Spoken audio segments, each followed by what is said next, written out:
प्रियता विषय मेरे प्रिय छात्रों, परसों हमने पूरा आकाश इस पूरे पठन का कुछ हिस्सा देख लिया है और हम आज आगे चलकर उसका जो शेष भाग है, ये शेष भाग हम आज देखने वाले हैं। और इस पूर्व पठन की जो विधा है, यह है विधा डायरी। और लेखक को डायरी लिखने का शौक था, इसलिए उन्होंने अपने कई विचार और नारायण जी ने जीवन के संघर्ष, साहित्य, आत्मचिंतन, जीवन क्रम पर अपने विचार प्रकट किए हैं। और इस पूर्व पठन में उनका कहना है कि हमें दूसरों से वाद विवाद न करके स्वयं संवाद करना चाहिए। ऐसे कोई विचार यहाँ उन्होंने रखे हैं। तो जो शेष भाग हैं तो हम आज देखेंगे। तो आगे क्या कहते हैं कि इसके पहले हमने देखा था कि आजकल समाज में जितने सारे लोग हैं, कुछ लोग बाघ, भेड़िए, लगड़बग्गे, सांप, तेंदुए, बिच्छू की तरह होते हैं, तो कुछ लोग गाय, बकरी, भेड़, तितली की तरह होते हैं। तो केवल बाघ ही बाघ होते हैं और कुछ नहीं, गाय होती हैं और कुछ नहीं होती। उस तरह मनुष्य केवल मनुष्य होना चाहिए, ऐसा उनका कहना है। और आगे चलकर देखो छात्रों, आगे चलकर ये क्या कहते हैं कि लुका छिपा कर जीना। मुझे जीवन को सहज और खुले ढंग से जीना पसंद है। चीज़ों को लुका छिपा कर, बातों और व्यवहारों को रचा बसा कर जीना सख्त नापसंद है। वह चारित्रिक बेईमानी है जिसे हम व्यवहार कुशलता का नाम देते हैं। इसके पीछे आत्मविश्वास की कमी झलकती है कि कहीं लोग हमारी असलियत को न जान जाएं। आखिर वह असलियत इतनी गंदी और धूर्त क्यों हो कि उसे छिपाना जरूरी लगे। कुछ लोग समाज में ऐसे होते हैं कि लुका छिपा कर ये जीना चाहते हैं। तो लेखक को कैसा जीना है? तो ये कहते हैं कि खुले ढंग से सहज जीना है। जिस चीजों का लुका छिपा कर बातें करना और व्यवहार को रचा बसा कर वे सख्त नापसंद करते हैं। और वह एक हमारी चारित्रिक बेईमानी, जिसे हम व्यवहार कुशलता का नाम देते हैं, व्यवहार का कौशल्य का नाम देते हैं, इसके पीछे आपके आत्मविश्वास की कमी। जो लुका छिपा कर जीवन जीते हैं उसमें आत्मविश्वास नहीं होता, ऐसा उनका कहना है कि असलियत को न जान जाए। ऐसे लोग असलियत को नहीं जानते। असलियत का मतलब सच। असलियत यानी सच क्या है, सच के बारे में नहीं जानते। और आखिर वो असलियत इतनी गंदी और धूर्त क्यों? जो भी असलियत जो सच है, इतनी गंदगी और धूर्त क्यों होता है कि हमें उसे छिपा कर जीना पड़े? ऐसे कोई सवाल होंगे तो हम उसे छिपा कर जीने की कोशिश करते हैं ताकि समाज में कोई बदनामी हो जाए। लेकिन वो कहते हैं, कवि लेखक कहते हैं कि ऐसी जिंदगी मुझे पसंद नहीं है। तो जीना है तो खुले ढंग से, सहज ढंग से जीना जियो। और आगे क्या कहते हैं, बुढ़ापे का आज केवल यही अर्थ नहीं कि जीवन में कुछ कम वर्ष बचे हैं। यह तथ्य तो जीवन के किसी खंड पर भी लागू हो सकता है। बचपन, यौवन, बुढ़ापा खास बात है जो भी वर्ष बचे हैं, जब तक जीवित है, जीवित और चैतन्य हूँ, जिंदगी को क्या अर्थ दे पाता हूँ, यह या अपने लिए उसे क्या पाता हूँ, ऐसा कुछ जिसका सबके लिए कोई महत्व है, लगभग इसी अर्थ में साहित्यिक चेष्टा और जीवन को अपने लिए अविभाज्य पाता हूँ। तो बुढ़ापे का अर्थ ऐसा नहीं है कि हमारे जीवन के कुछ वर्ष बचे हैं, जब हम बूढ़े हो जाएंगे तो हम ऐसे कहते हैं कि जिंदगी के कुछ वर्ष बचे हैं। यह तथ्य है किसी खंड पर लागू हो सकता है, ताकि बचपन, यौवन, बुढ़ापा ये तो सबको आता है।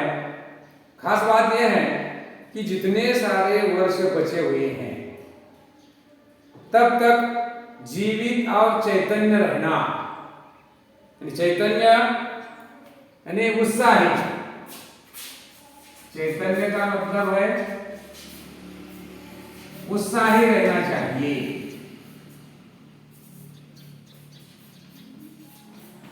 उत्साहित, सदा आनंदी रहना चाहिए। जिंदगी को आप क्या अर्थ दे सकते पाते हैं, या अपने लिए उसे क्या पाता है, इसका सबसे लिए कोई महत्व है, या लगभग इसी अर्थ में आप साहित्यिक चेष्टा और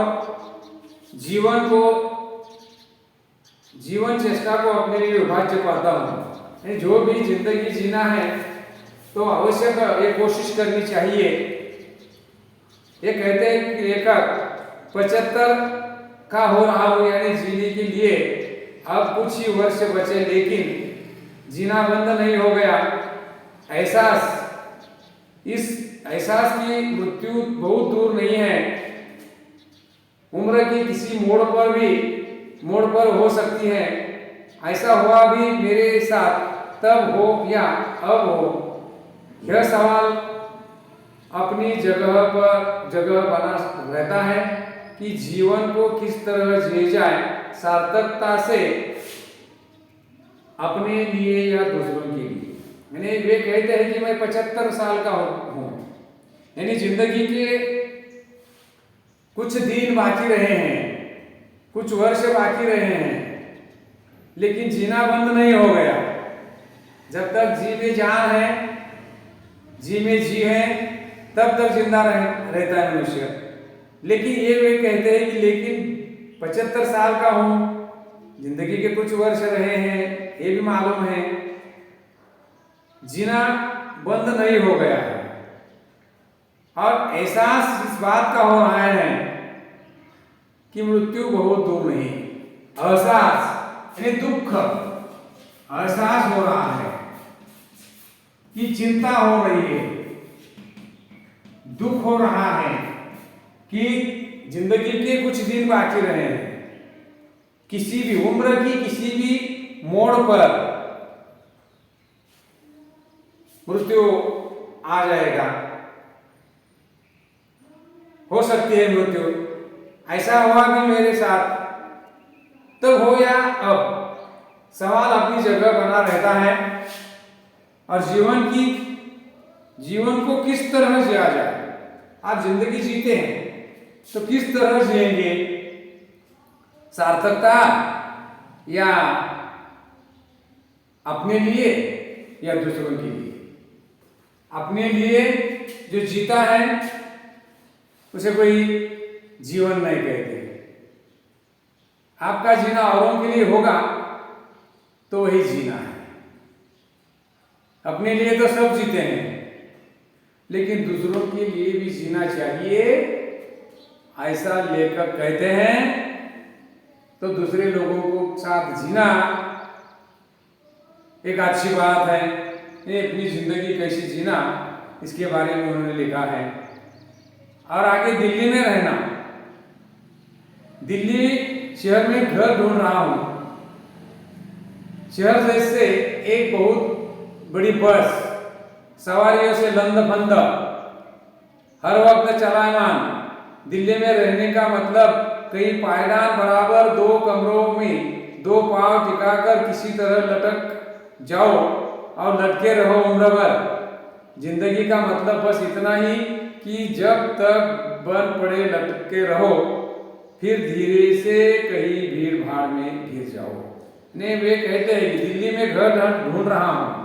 उन्होंने इस दिल्ली का माहौल कैसा है, वातावरण कैसा है, उसका वर्णन इस अनुभव से किया है।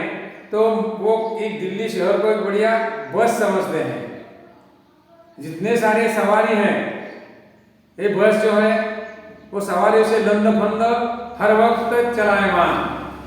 सवारी मतलब प्रवास करने वाले, सवारी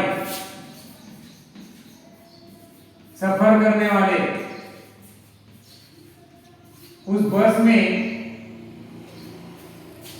सफर करने वाले लोग लंदफंद हैं और हर वक्त ये सवारी या बस चलायमान चलती रहती है।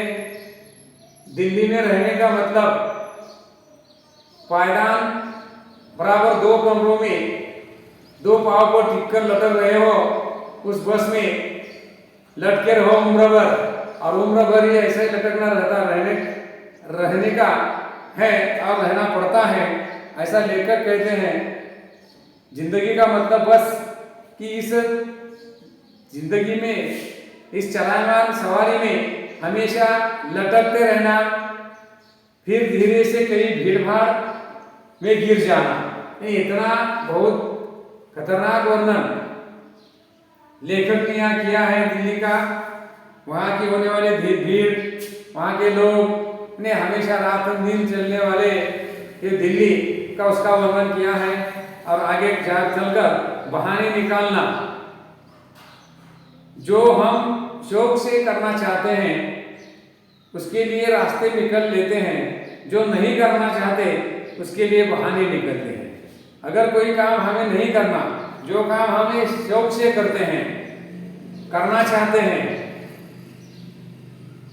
तो उसके लिए रास्ते निकल जाते हैं। जो भी काम आपको अच्छा लगता है, यह काम करने के लिए आपको कोई ना कोई राह मिलती है। लेकिन जो काम आप करना नहीं चाहते उसके लिए हम बहाने निकलते हैं, कुछ ना कुछ बहाना ढूंढते हैं और न करते वो काम। तो ऐसा बहाना नहीं ढूंढना चाहिए। अपने से बहस, बहस मतलब चर्चा।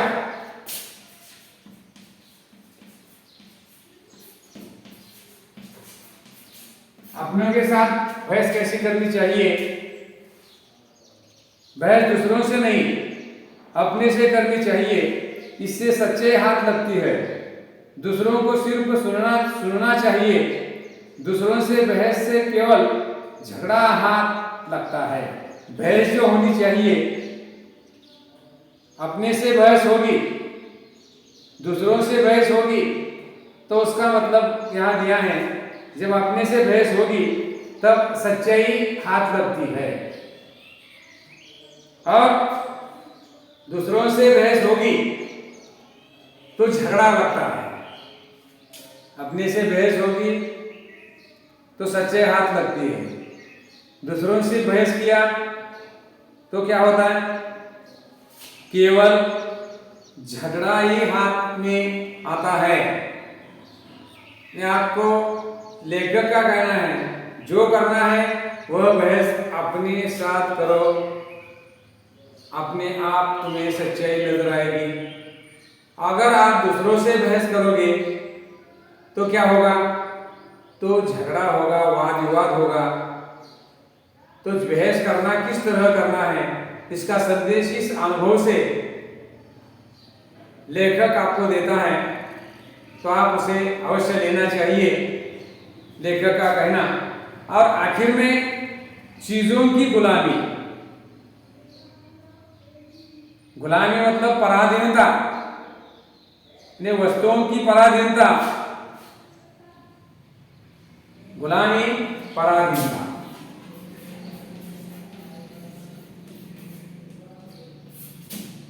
या पारतंत्र।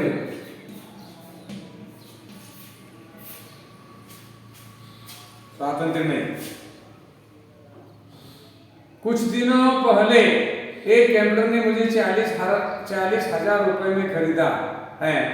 आजकल उसकी गुलामी नहीं हो, मैं हूं। उनके नखरे को सिर झुकाकर झेलने में ही अपना कल्याण देख रहा हूं। उसका वादा है कि एक दिन वह मुझे लिखने पढ़ने की पूरी आजादी देगा। फिलहाल उसकी एकनिष्ठ सेवा में ही मेरा उज्जवल भविष्य है। यानी आजकल कंप्यूटर का युग है, तो लेखक कहते हैं कि कुछ दिन मैंने पहले 40,000 रुपए में कंप्यूटर खरीदा और मैं आज उसका गुलाम बन चुका हूं। आपको मालूम है, आज आप कंप्यूटर, मोबाइल, ये जो सुविधाएं हैं इसके गुलाम बन चुके हैं। आपका बाकी समय इसमें आप लगा सकते हैं, तो उसके हम गुलाम बन चुके हैं। उनके नखरे देखकर लेखक कहते हैं कि मुझे उनके सामने झुकना पड़ता है। उनके नखरे सुनकर मैं कल्याण देख रहा हूं, लेकिन उसका वादा है कि वह एक दिन मुझे पढ़ने लिखने की पूरी आजादी देगा। फिलहाल उसकी एकनिष्ठ सेवा में ही मेरा उज्जवल भविष्य है। इतना मनुष्य उनके साथ एकनिष्ठ बन चुका है, ताकि आजकल इस विज्ञान युग में, कंप्यूटर युग में हमें ऐसा ही रहना चाहिए। हम गुलाम बन चुके हैं, तो वक्त के साथ हम भी बदल चुके हैं। इसके पहले एक मोटर मुझे भारी दामों में खरीदी चुकी है, उसकी सेवा में भी हूँ। दरअसल चीजों का पूरा परिवार है जिसकी सेवा में हूँ। आदमी का स्वभाव नहीं बदलता या बहुत कम बदलता है। आदमी गुलामी करवाना उसके स्वभाव में है, सिर्फ तरीके बदलते हैं, गुलामी की प्रवृत्ति नहीं। हजारों साल पहले एक आदमी मालिक होता था और उसके दर्जनों गुलाम होते थे। अब हर चीज के दर्जनों गुलाम होते हैं। पहले काल में लेखक कहते कि मैंने एक भारी दामों में, दाम मतलब कीमत, भारी मतलब ज्यादा कीमत से एक गाड़ी खरीदी थी और उसकी भी मैं सेवा करता हूँ। दरअसल जितनी सारी चीजें हैं घर में, उन सब की सेवा करता हूं। लेकिन मनुष्य का जो स्वभाव है ये बदलता या कुछ कम बदलता है। गुलामी करवाना उसके स्वभाव में है। गुलामी करना या दूसरों से गुलामी करके रहना, यह मनुष्य की एक स्वभाव का तरीका है। गुलामी की सिर्फ तरीके बदलते हैं, यानी गुलामी की प्रवृत्ति नहीं बदलती। हजारों साल पहले एक आदमी मालिक होता था पहले काल में, और बाकी दर्जनों गुलाम होते थे, ये प्राचीन काल से लेकर। लेकिन अब हर चीज के हम गुलाम हैं। हर चीज के क्या है? हम गुलाम हैं। घर में जितनी सारी चीजें हैं उसके हम गुलाम हैं, चाहे घड़ी हो, मोबाइल हो, कंप्यूटर हो, सब चीजें जो हैं हम उसके गुलाम हैं। और ऐसे ही कुछ अनुभव उन्होंने लिखे हैं और यहाँ आपके सामने रखे हैं, ताकि आपके जीवन में भी कुछ ऐसे अनुभव आ जाए। तो लेखक की जो डायरी लिखते हैं लेखक, तो डायरी लिखने का यही मतलब है, जीवन का सार जो है, जीवन में जितने सारे बुरे अनुभव आए उसे हम भूल जाते हैं, तो लिखना आवश्यक है। इसलिए ये जो पूरक पठन की विधा है ये है डायरी। और छात्रों से मेरी विनती है कि ज़्यादा से ज़्यादा आप क्या करें, ऐप डाउनलोड करके इस अध्याय प्रणाली में शामिल हो जाए, ताकि आपका 10वीं का वर्ष है, महत्वपूर्ण वर्ष है, और उसके साथ साथ पढ़ाई भी करनी है, बड़े लगन से पढ़ाई करनी है, ताकि आपको आने वाले काल में बहुत तकलीफ उठानी नहीं पड़ेगी, ताकि आज से ही अगर हम पढ़ाई शुरू करेंगे तो बहुत अच्छा होगा। और स्वाध्याय लिखने आवश्यक हैं, किताब पढ़ना आवश्यक है, और इतना कुछ बातें आपको ध्यान में रखना चाहिए। यही मेरी सूचनाएं हैं। धन्यवाद।